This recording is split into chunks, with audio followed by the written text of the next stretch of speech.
Le ministre de la Défense et des anciens combattants était en déplacement à Toulon le 14 janvier dernier.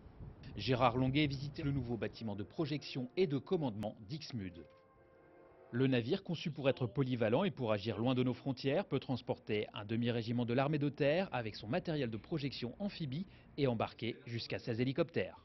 Le Dixmude est aujourd'hui considéré comme un fleuron de la Marine nationale. L'un des trois fleurons, puisqu'en fait ce sont une série de trois, le Mistral, le Tonnerre et le Dixmude, bateaux de projection et de commandement qui représentent bien la volonté de la France d'être présente sur les mers et à partir de la mer de pouvoir conduire des opérations interarmées, civiles ou militaires ou civilo-militaires.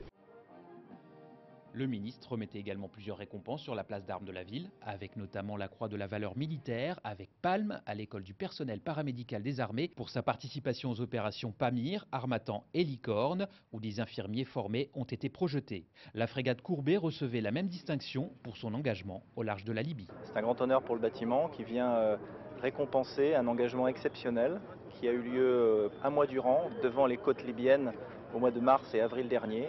Et plusieurs fois, le bâtiment a été lui-même sous le feu de l'ennemi. Et je crois qu'aujourd'hui, cette distinction vient récompenser à la hauteur de cet engagement un équipage exceptionnel qui a accompli un job exceptionnel.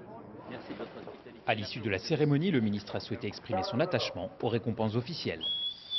C'est symbolique évidemment, mais c'est la gratitude de la nation à l'égard de femmes et d'hommes qui ont fait un choix de vie assez singulier. Et si on ne sait pas s'arrêter en fixant des événements pour leur donner leur importance, ils disparaissent dans la mémoire. Et ne pas avoir de mémoire, c'est ne pas avoir vécu.